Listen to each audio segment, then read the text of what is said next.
Emma Bennett adjusted her blazer for the fifth time as the elevator climbed to the 43rd floor of the Thornhill Industries headquarters in downtown Chicago. The crisp October air had followed her inside, or perhaps it was just her nerves making her shiver. 3 weeks into her internship at one of the country's most prestigious financial consulting firms, and she was about to present financial projections directly to Alexander Thornhill, the notoriously demanding CEO. "Remember, just breathe," she whispered to herself, clutching the leather portfolio containing meticulously prepared documents that had consumed her last 4 nights. Sleep had become a luxury she couldn't afford, not when this opportunity could potentially transform her internship into a permanent position. The elevator doors slid open to reveal a sleek reception area where Diane, Mr. Thornhill's executive assistant, sat behind a curved desk of polished mahogany. "Good morning, Emma," Diane said with a warm but professional smile. "The quarterly meeting is running a bit behind. Mr. Thornhill just wrapped up a call with the Tokyo office. You can wait in the conference room. They should be ready for you in about 10 minutes. Emma nodded gratefully, her mouth suddenly too dry for words. She navigated through the maze of glass-walled offices toward the main conference room, where floor-to-ceiling windows offered a breathtaking view of Lake Michigan.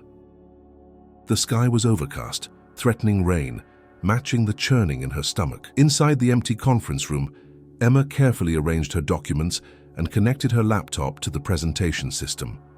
Her hands trembled slightly as she reviewed her notes one last time. "This is your moment," she reminded herself. 4 years at Northwestern, top of your class, you belong here." Voices approached from the hallway, and Emma straightened her posture, plastering on what she hoped was a confident smile. The door swung open as executives filed in, engaged in conversations about market fluctuations and quarterly projections. Last to enter was Alexander Thornhill himself. At 42, Alexander commanded attention without effort. His tailored charcoal suit, steel blue eyes, and the subtle streaks of silver at his temples embodied the power and success Thornhill Industries represented. Emma had only seen him from a distance before, usually striding purposefully through the office or speaking at company gatherings. Up close, his presence was even more intimidating. "Let's make this quick," he announced, checking his watch as he took his seat at the head of the table. "We're already behind schedule. Ms. Bennett, I understand you have the Asia-Pacific market projections." "Yes, Mr. Thornhill," Emma replied, her voice steadier than she felt. "I've prepared a comprehensive analysis of our potential expansion opportunities in Singapore with comparative data from our existing operations in—" "Just get to the numbers," he interrupted, not looking up from the document he was scanning. Emma swallowed hard and began distributing the presentation folders to each executive. As she approached Alexander's seat, her heel caught on the plush carpet. She stumbled forward, and in a horrifying moment of slow-motion disaster, the stack of documents scattered across the polished table and floor. The room fell silent. Emma dropped to her knees instantly, scrambling to collect the papers, her face burning with humiliation. "I'm so sorry, Is this how Northwestern prepares its graduates these days?" Alexander's voice cut through the silence, cold and sharp. "By teaching them to throw papers around a conference room." A few uncomfortable chuckles rippled through the room as Emma continued gathering documents, her vision blurring with unshed tears. "Mr. Thornhill, I have digital copies of everything. What I need, Ms. Bennett, is competence," he continued, making no move to help her. "This meeting was scheduled weeks ago. These projections are critical to our Q4 strategy. But instead of preparation, you've given us a demonstration in clumsiness." Emma finally collected all the documents, rising to her feet with as much dignity as she could muster. "The documents are in order now, sir.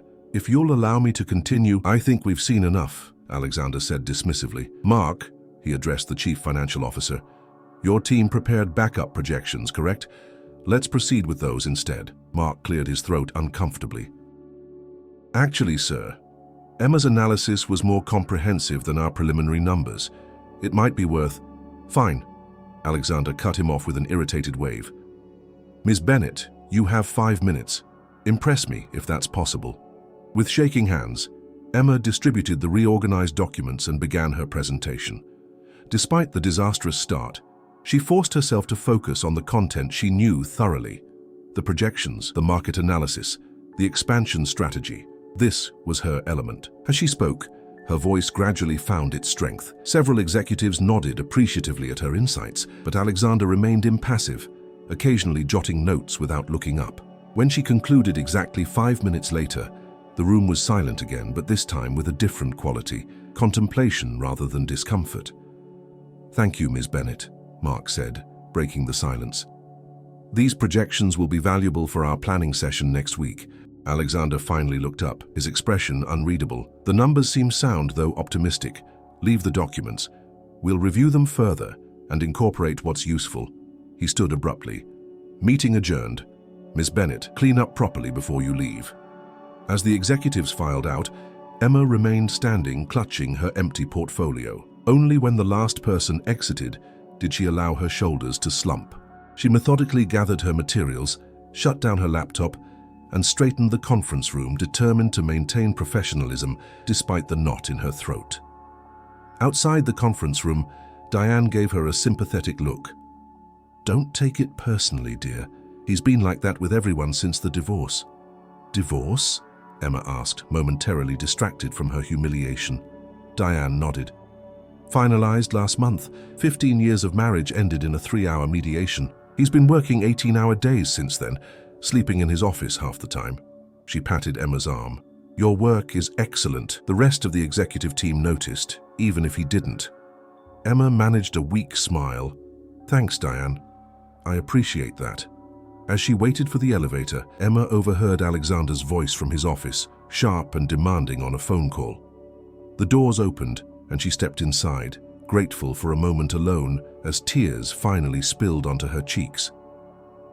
Back at her small cubicle on the 38th floor, Emma wiped her eyes and opened her email to find a message from Mark Reynolds, the CFO. "Emma, despite the unfortunate start, your analysis was exceptional. We'll be using your projections as the foundation for our Asia-Pacific strategy. I've forwarded your complete presentation to the executive team. Don't let today discourage you. Some of us recognize talent when we see it."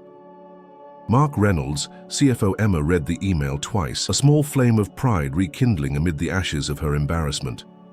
She'd worked too hard to let one disastrous meeting define her. Tomorrow would be another day, another chance to prove herself. What she couldn't know was how significantly that morning's incident would alter the course of her internship and her life. Later that evening, Alexander Thornhill remained in his corner office, city lights twinkling beyond the windows as rain streaked down the glass. His desk was cluttered with Emma's presentation documents, covered in his handwritten notes.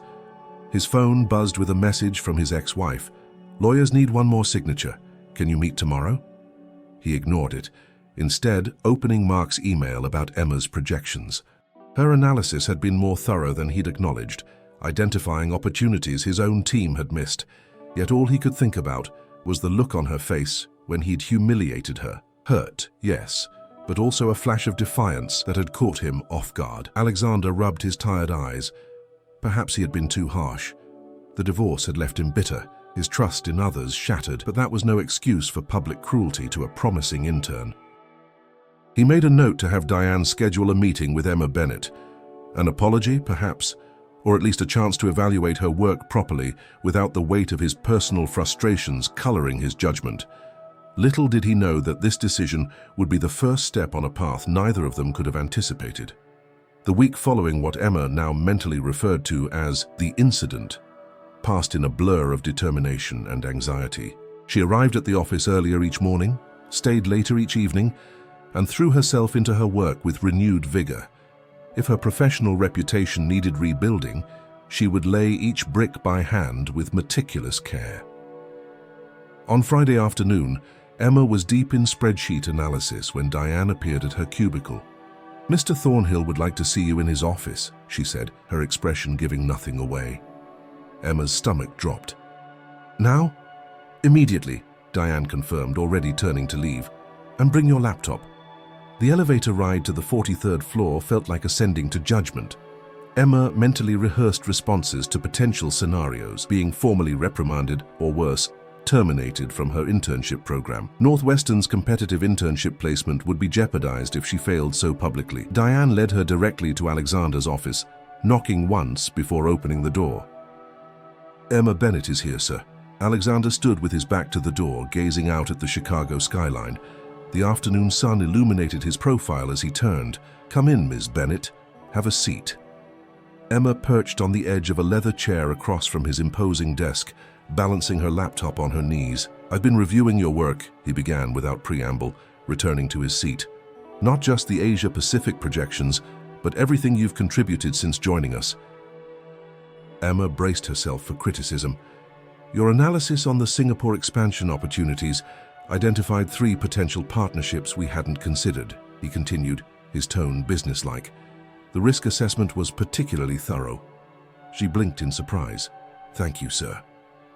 "Don't thank me for stating facts," he replied, though his tone lacked the cutting edge from their previous encounter. "I've asked Mark to assign you to the advanced team for the Singapore project. You'll work directly with the strategy group, effective Monday." Emma's mind raced. The advanced team was typically staffed by full-time analysts with years of experience, not interns barely out of college. "That's a significant opportunity," she managed.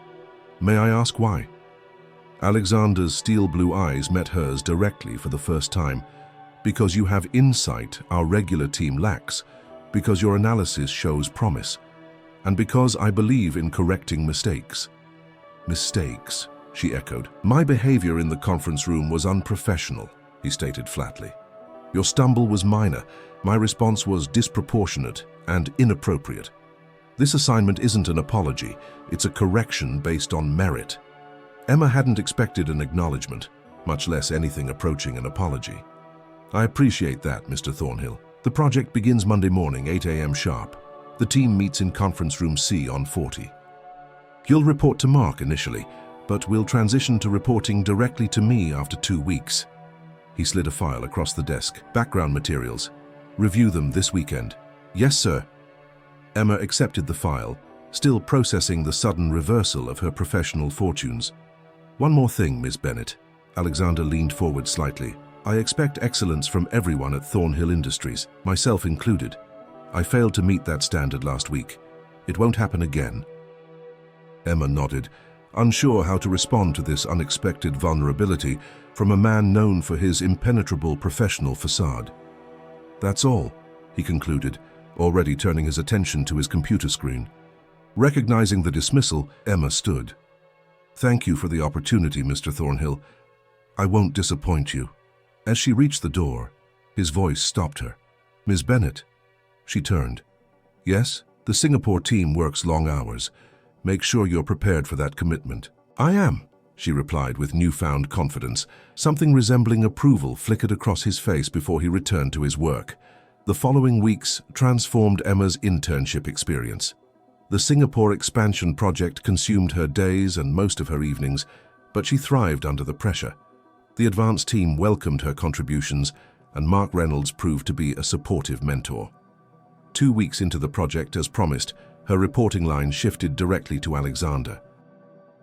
Their first one-on-one meeting was scheduled for 7 p.m. on a Wednesday, well after most employees had left for the day. Emma arrived at his office with comprehensive progress reports and recommendations. She'd learned that Alexander appreciated directness and efficiency, with analysis backed by solid data. "Come in," he called at her knock. The office was different in the evening light, less formal somehow, with Alexander's suit jacket draped over a chair and his tie loosened.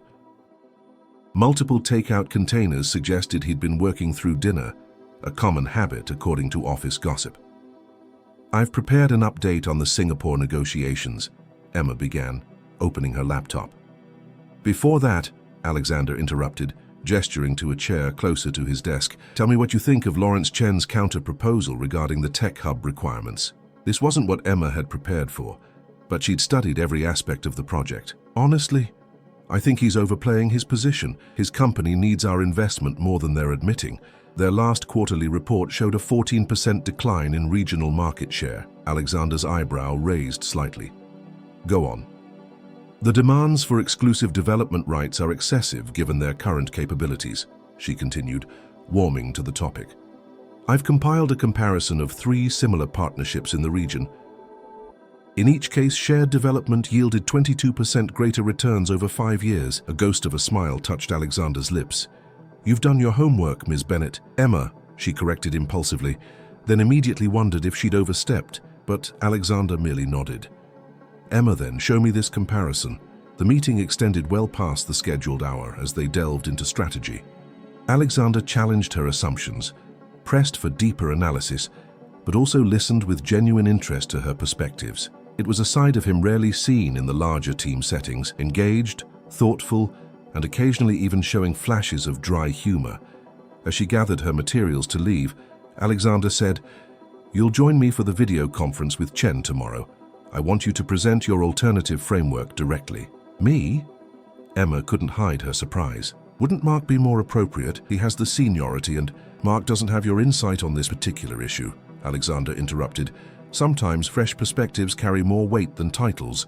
Be prepared at 9 a.m. The video conference the next morning proved Alexander right. Lawrence Chen, initially dismissive of the young intern on the call, became increasingly engaged as Emma methodically presented her analysis.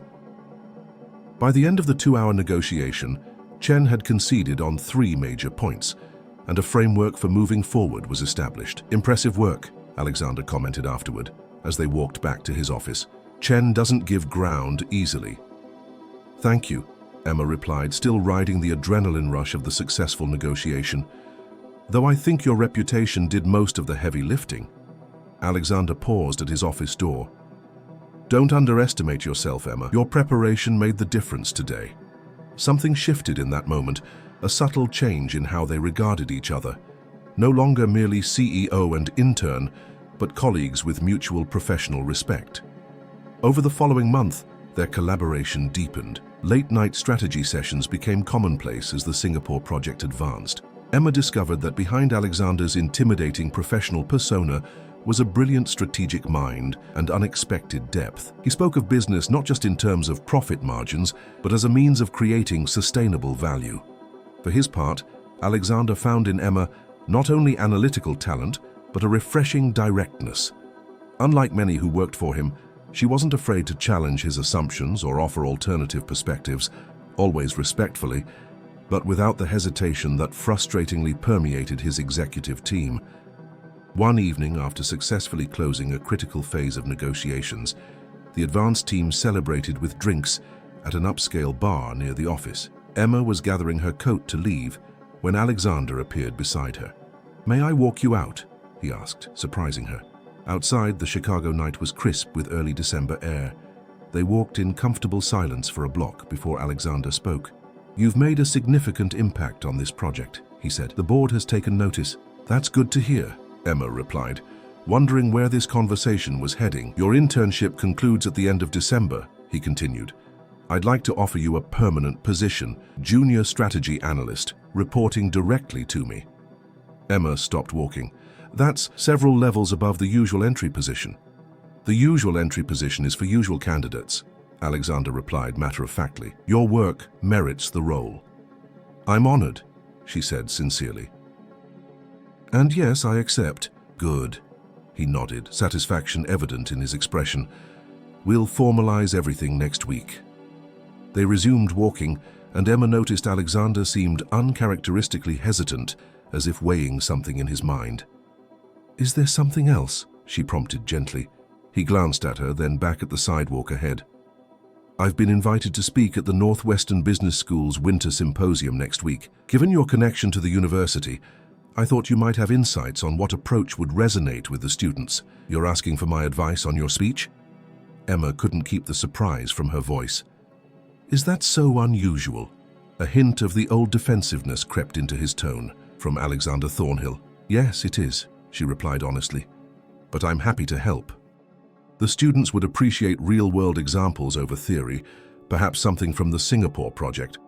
The conversation shifted to the symposium, and Emma found herself sharing her own experiences at Northwestern as they continued walking. For the first time, their interaction felt genuinely personal rather than strictly professional. When they reached the point where they would head in different directions, Alexander hesitated again. "Would you consider joining me for dinner tomorrow evening? To discuss the symposium further," he added quickly. Emma felt a flutter of uncertainty. Was this a professional dinner or something more? The lines seemed suddenly blurred. "I'd like that," she heard herself say before she could overthink it. 7 o'clock? There's a restaurant near my apartment in Lincoln Park. Morton's. I can send a car for you." "I know Morton's," she replied. "I'll meet you there." As she rode the L train home that night, Emma tried to make sense of the evolving dynamics between them. The man who had humiliated her in front of the executive team now valued her opinion enough to seek her counsel on a public speech. The CEO, known for keeping everyone at arm's length, had invited her to dinner. What had begun as professional redemption was becoming something she couldn't quite define and wasn't sure she should pursue. Meanwhile, in his penthouse apartment, Alexander stood at the window overlooking the city, a glass of scotch in hand. Emma Bennett had become more than a promising employee. She'd become someone whose company he genuinely enjoyed, whose mind challenged and engaged him in ways he hadn't experienced in years. The realization was both exhilarating and concerning. As her direct supervisor and the company's CEO, he needed to maintain appropriate boundaries. Yet he couldn't deny the connection forming between them, intellectual and perhaps something more. Tomorrow's dinner would be professional, he told himself firmly. A mentor, engaging with a talented protégé, nothing more. But even as he thought it, Alexander knew he was approaching a line that, once crossed, would irrevocably change both their lives. Morton's Steakhouse exuded old-world Chicago elegance, dark wood, white tablecloths, and discreet lighting that flattered everyone. Emma arrived 5 minutes early, smoothing her navy dress as the hostess led her to a secluded corner table where Alexander already waited. He stood as she approached, and Emma noticed he'd exchanged his usual business suit for charcoal slacks and a grey cashmere sweater that softened his typically stern appearance. For a moment, he seemed almost uncertain, a stark contrast to his commanding presence at Thornhill Industries. "Emma," he greeted her, pulling out her chair. "Thank you for joining me." "Thank you for the invitation," she replied, settling into her seat. "This is one of my favorite restaurants, though I've only been here for special occasions." "What occasions?" Alexander asked, genuine interest in his voice as he reclaimed his chair. The question surprised her, personal rather than professional. "My parents brought me here when I was accepted to Northwestern, and again when I graduated. They must be proud of you." "They are," Emma smiled, thinking of her parents back in Michigan.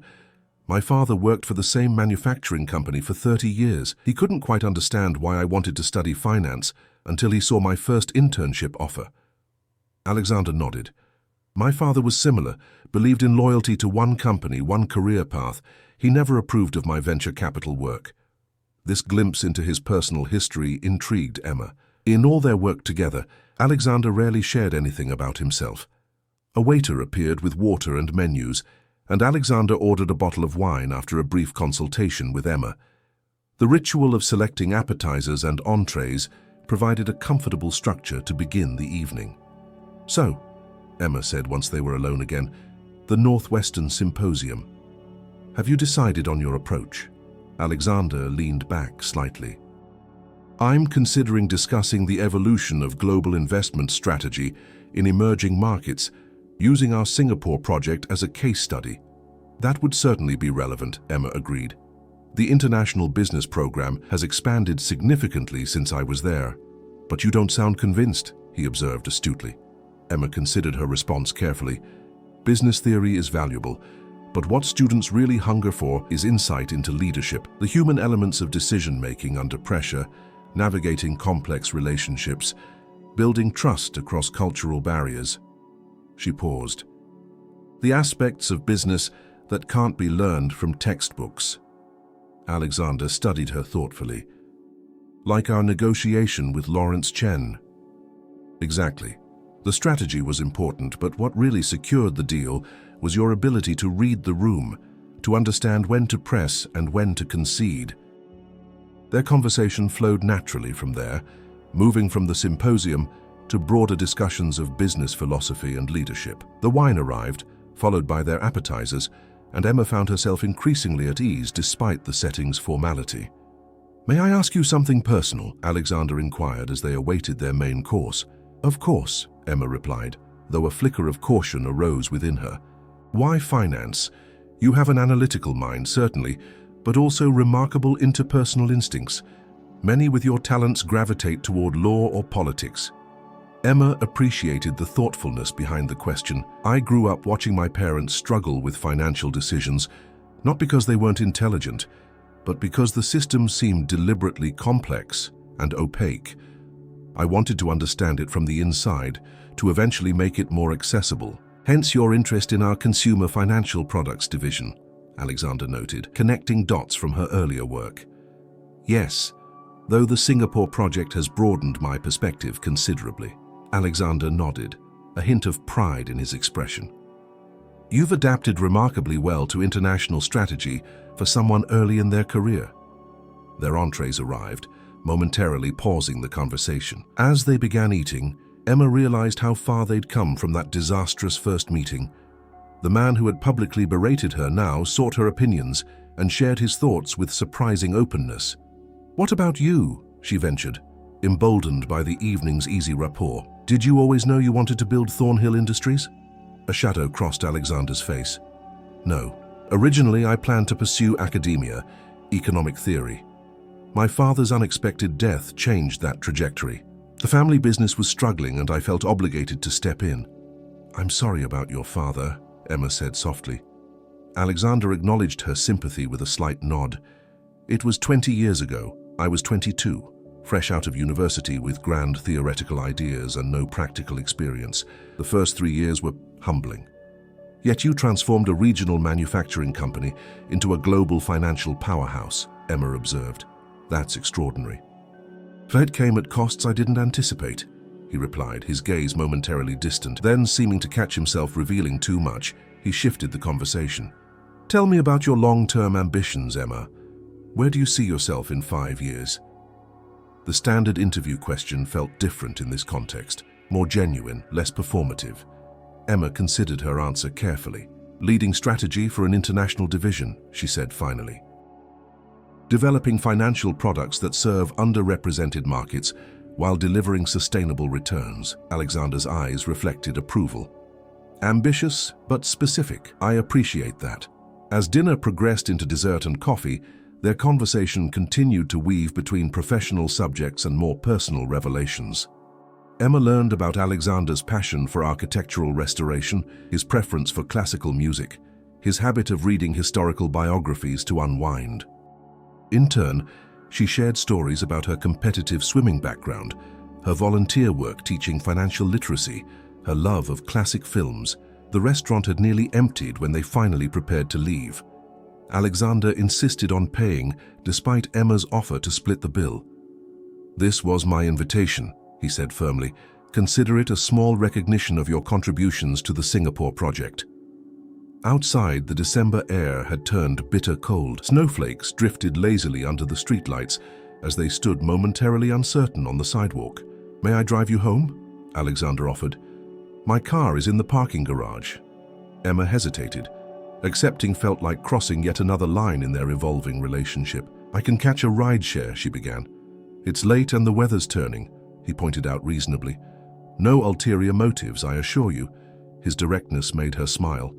"In that case, thank you. I'd appreciate the ride." Alexander's Audi was warm and smelled faintly of leather and his subtle cologne. As they pulled away from the restaurant, Emma provided directions to her apartment in Wicker Park. The city lights reflected off the falling snow, creating a cocoon of peaceful intimacy inside the car. "I enjoyed this evening," Alexander said, breaking the comfortable silence as they waited at a traffic light. "It's been refreshing to have conversation that isn't solely focused on quarterly projections or shareholder expectations." "I enjoyed it too," Emma replied honestly, "though I'll admit I was a bit apprehensive about the invitation." Alexander glanced at her briefly, before returning his attention to the road. "Because of our working relationship?" "Yes," she confirmed. "It's complicated, isn't it? You're my direct supervisor, the CEO, and now, he prompted, when she didn't continue. Emma chose her words carefully. "And now someone I've shared a personal dinner with, whose taste in music and books I know, who's driving me home." The implications hung in the air between them as Alexander navigated through the snowy streets. Neither spoke again until he pulled up outside Emma's apartment building. He turned toward her, his expression serious. "I respect professional boundaries, Emma. Tonight was meant as a collegial dinner, a chance to discuss the symposium in a more relaxed setting. But it became more than that, she said quietly. Yes, he acknowledged, and that presents us with a decision point. Emma appreciated his straightforwardness. No pretense, no games. What are you suggesting? That we acknowledge the connection between us, but also recognize the complications. His hands rested lightly on the steering wheel, his gaze steady on hers. I'm your supervisor. There are power dynamics we can't ignore. I'm aware, Emma replied. I've worked too hard to have my professional accomplishments attributed to anything other than merit. Alexander nodded. Precisely my concern. Your work stands on its own. I won't jeopardize that perception. A bittersweet understanding passed between them. Whatever was developing between them would need to remain constrained by professional realities.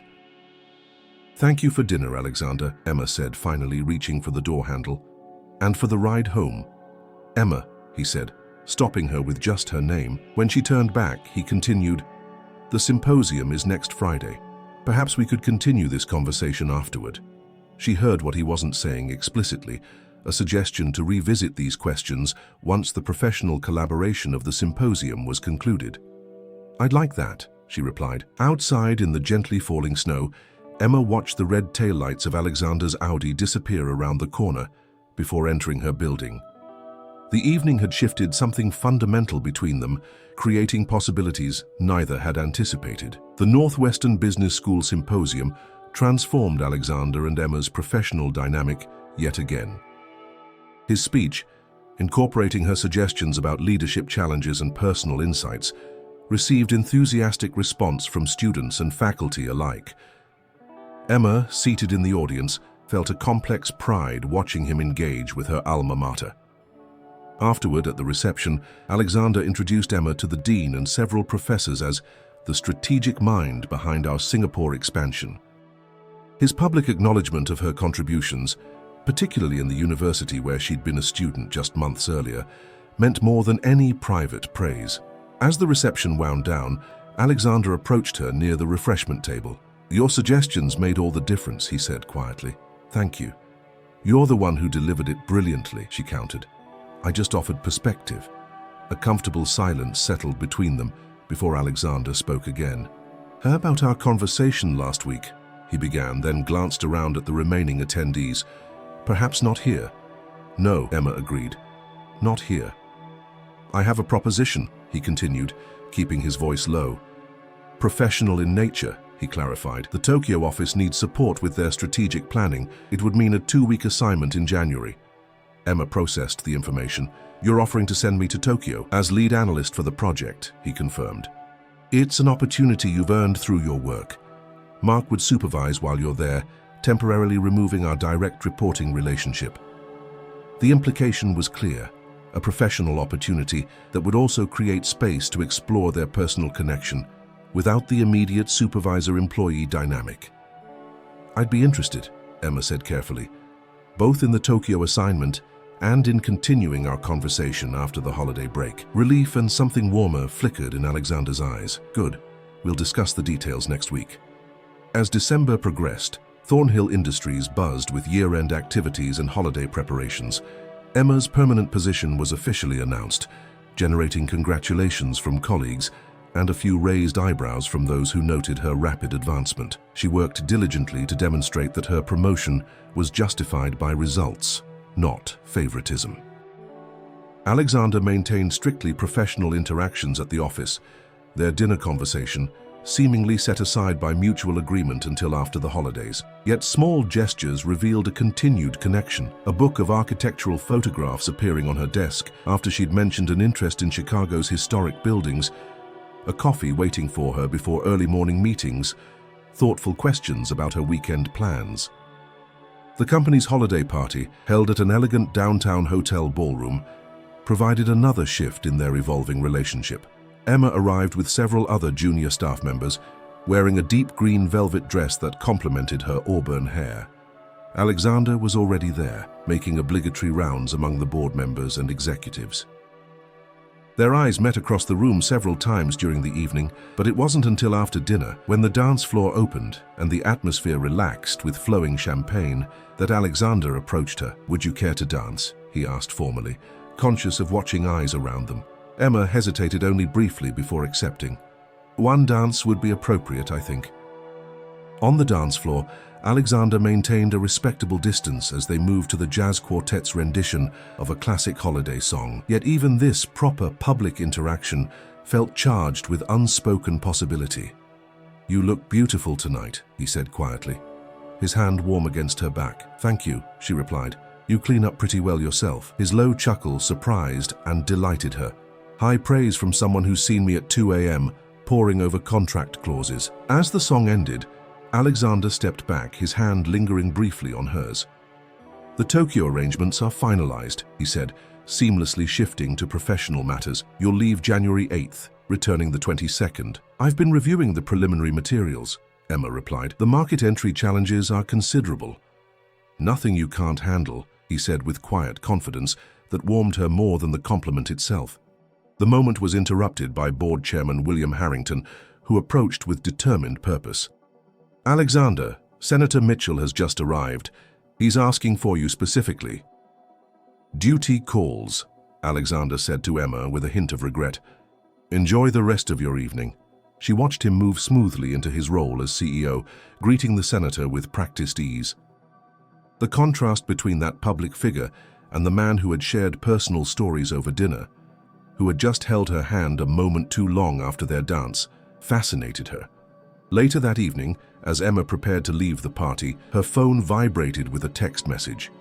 One dance wasn't enough. Coffee tomorrow.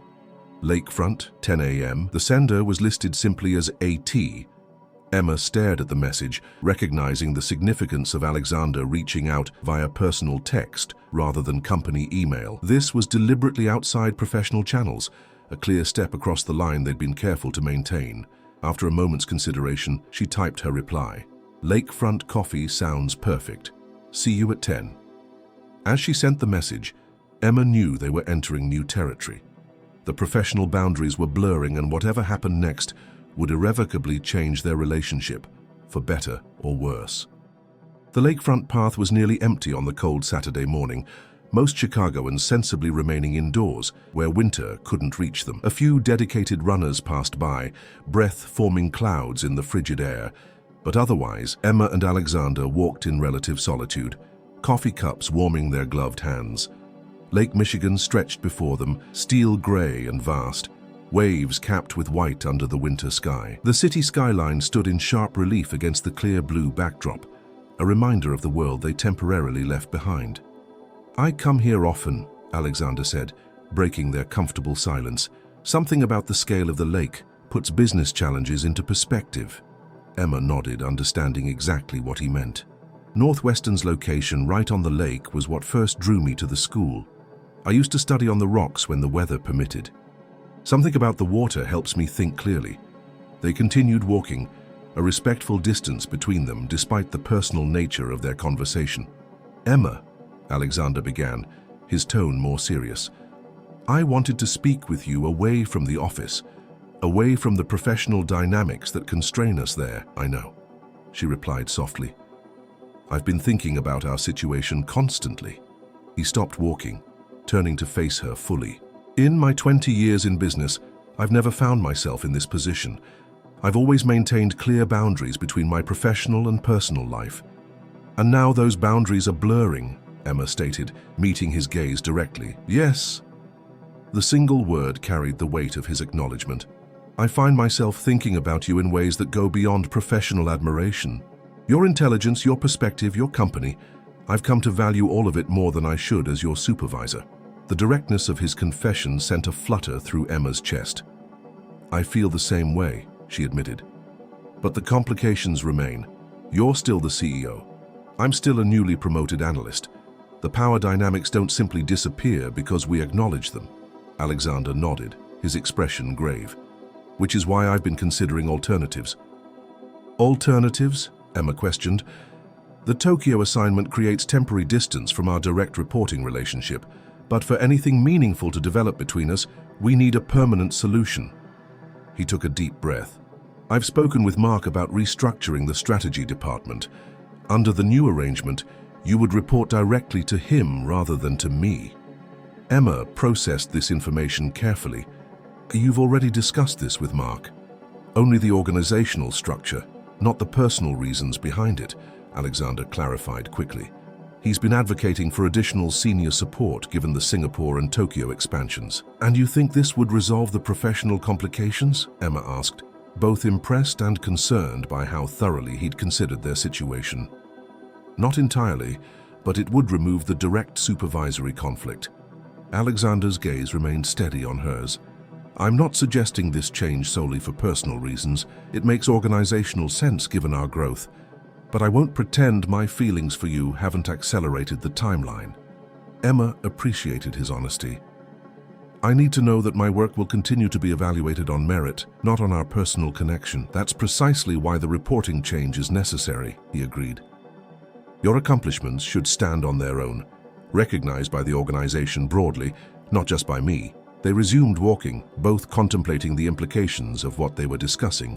The Tokyo assignment begins in 2 weeks, Emma noted, and this restructuring could be implemented upon your return if that's what we both want, Alexander replied.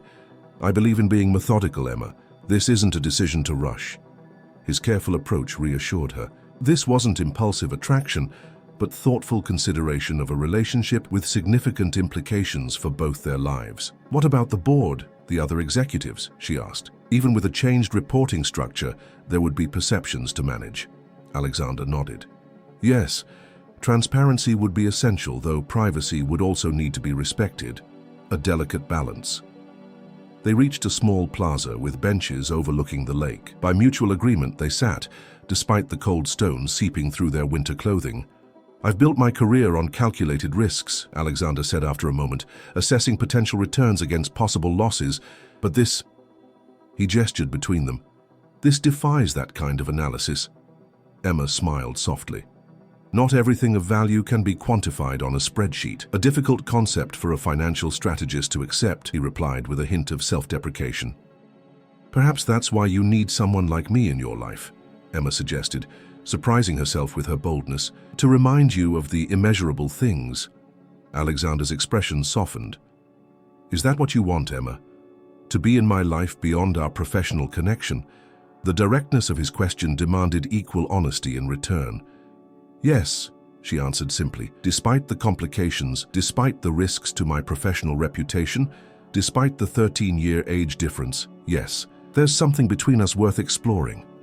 Relief and something deeper illuminated Alexander's features. Hesitantly, he removed his glove and reached for her hand. Emma slipped off her own glove, allowing their fingers to intertwine. Tokyo first, he said, 2 weeks apart to reflect, to be certain this is what we both want. When you return, if we still feel the same way, we'll implement the reporting changes and move forward carefully, deliberately. Agreed, Emma replied, appreciating his measured approach. Though I don't expect my feelings to change. Nor do I, Alexander admitted, but I want to give us both space to be certain. They sat in comfortable silence, hands joined, watching the winter sun sparkle across the lake's surface. In this moment, outside their professional roles, they were simply Alexander and Emma.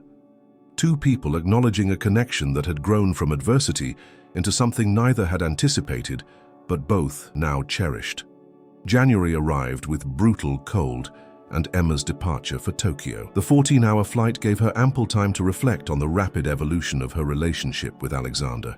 From the humiliating first meeting to their lakeside conversation, barely 3 months had passed, yet she felt she'd come to know the man behind the CEO persona in ways few others did.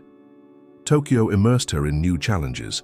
Leading the strategy team stretched her capabilities and confidence, reinforcing her professional identity independent of Alexander's influence. Mark Reynolds provided weekly oversight via video conference, but gave her considerable autonomy.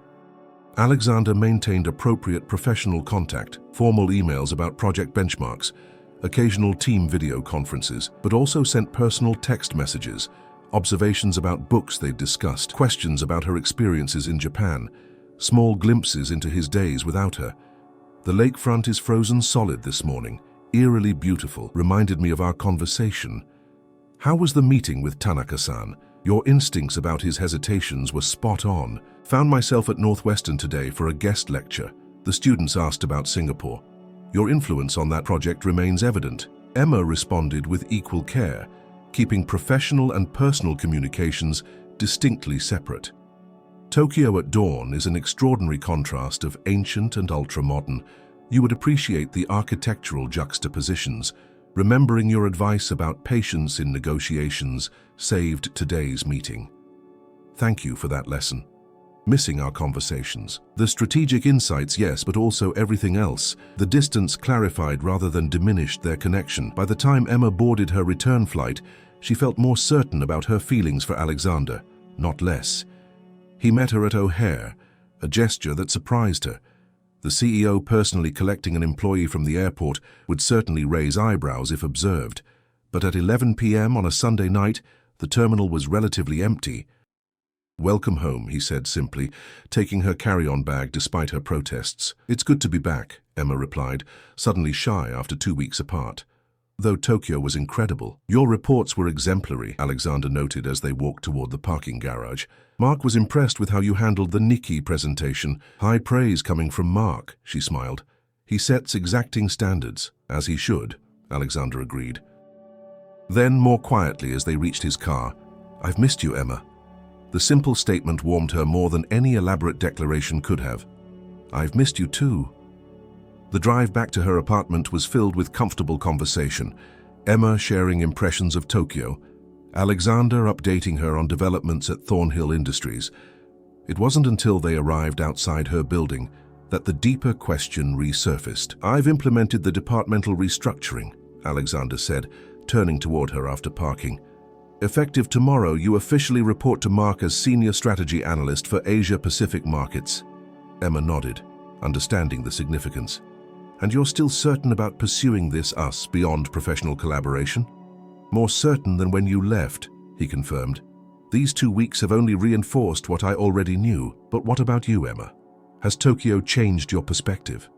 She considered the question seriously, knowing the importance of absolute honesty in this moment. "Tokyo showed me I can stand on my own professionally, independent of our connection. That matters to me, to know my work has value regardless of what happens between us personally."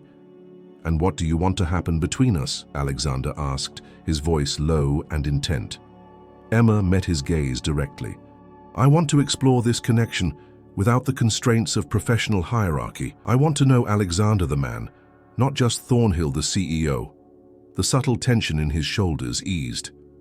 "Then we're aligned in our objectives," he said, a hint of his business lexicon slipping into the personal moment. Emma couldn't help but smile. "Always the strategist. Old habits," he acknowledged, with a small smile of his own. "May I see you tomorrow evening? Dinner at my place, perhaps. No offices, no colleagues, no professional pretenses." "I'd like that," Emma agreed.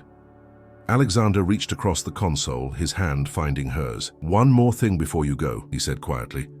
"Something I've wanted to do since our walk along the lakefront." He leaned toward her slowly, giving her every opportunity to pull away.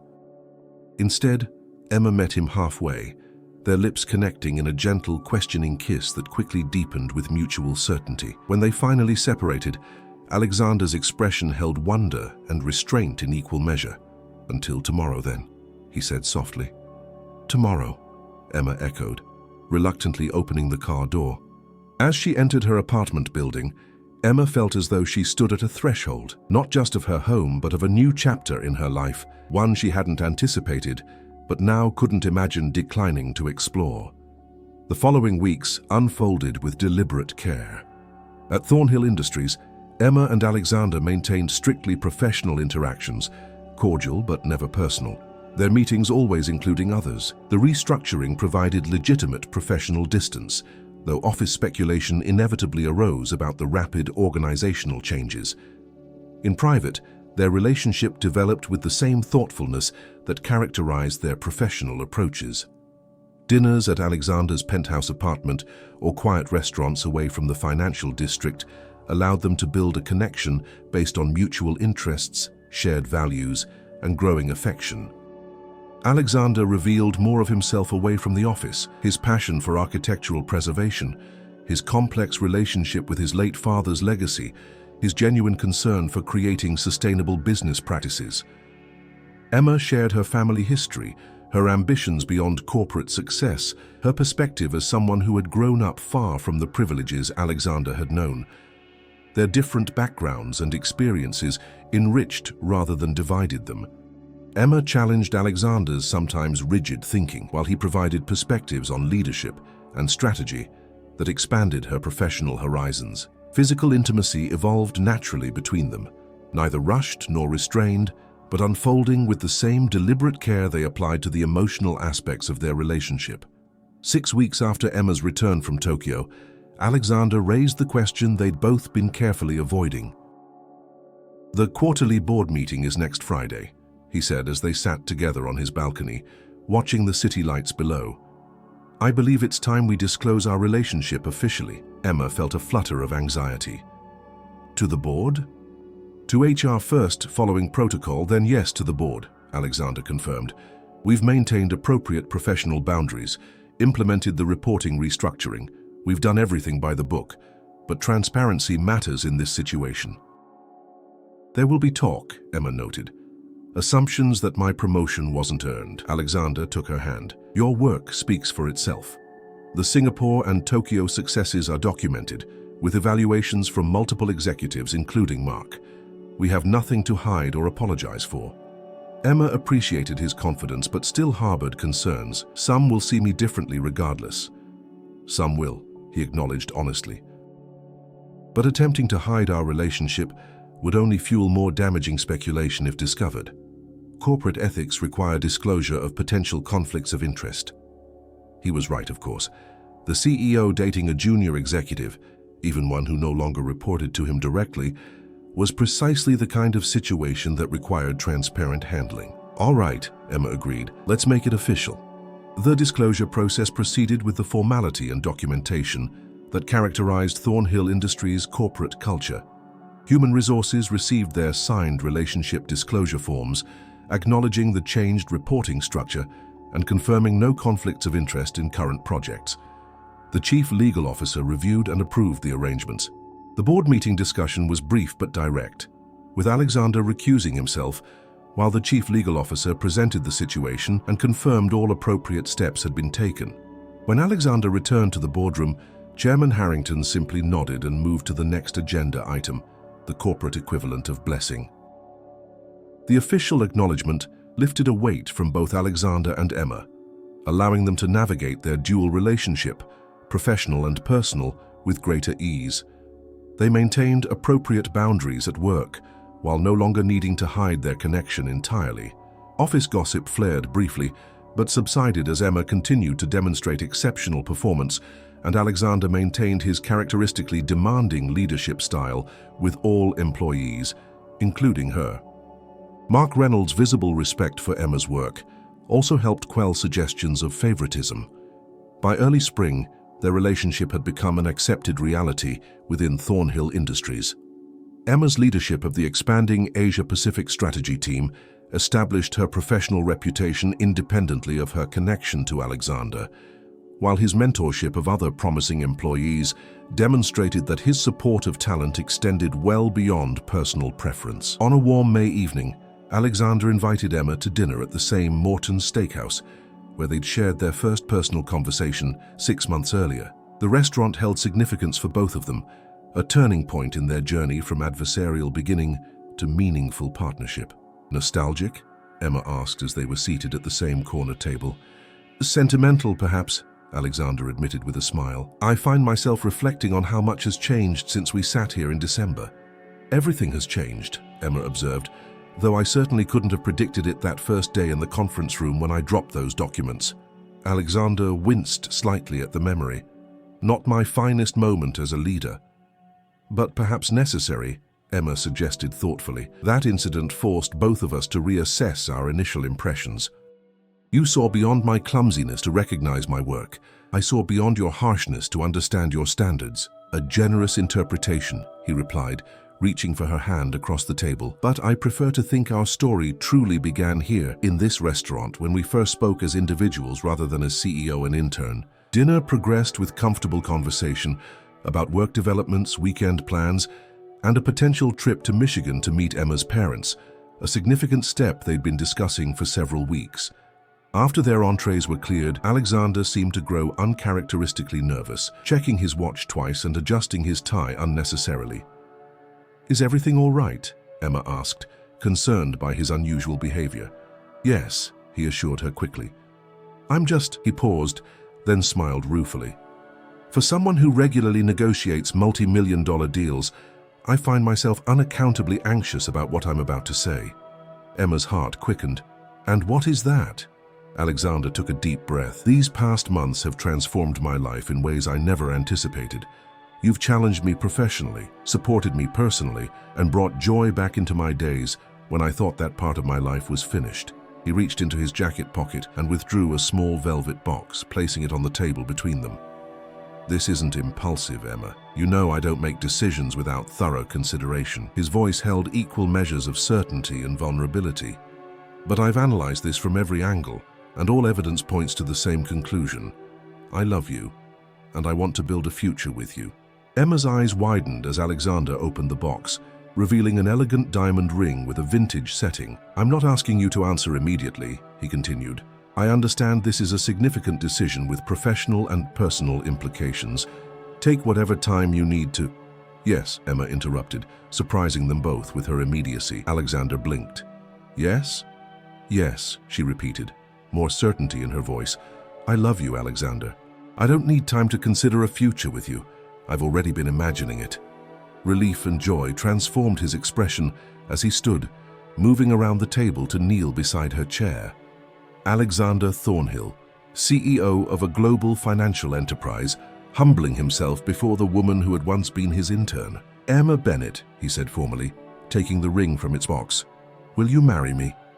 "Yes," she said for the third time, emotion making her voice tremble as he slipped the ring onto her finger. Around them, other diners had noticed the scene unfolding, and scattered applause broke out as Alexander rose to embrace her. Emma laughed through happy tears as he kissed her, publicly sealing their commitment.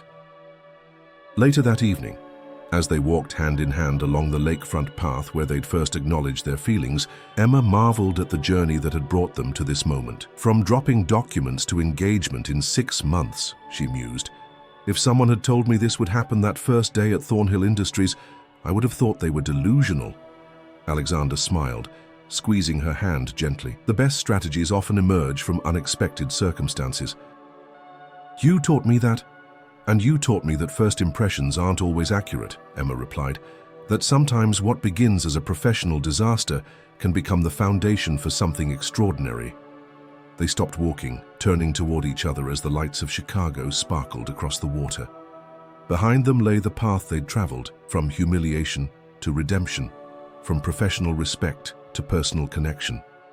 Before them stretched a future neither had anticipated, but both now embraced with open hearts. "I love you, Emma Bennett," Alexander said softly, cupping her face in his hands. "And I love you, Alexander Thornhill," she replied, standing on tiptoe to meet his kiss. The spring breeze carried the promise of new beginnings across Lake Michigan, as two people who had once stood divided by hierarchy and misunderstanding now stood united by mutual respect, shared values, and the transformative power of love that had turned an office mishap into the first chapter of their lifelong story. Thank you for reading The Fall and Rise. If you enjoyed this story, please don't forget to like this video and subscribe to the channel for more engaging content like this. I'm curious, what part of the world are you watching from? Let me know in the comments below. Your support helps this channel grow, and I'd love to hear which chapter was your favorite.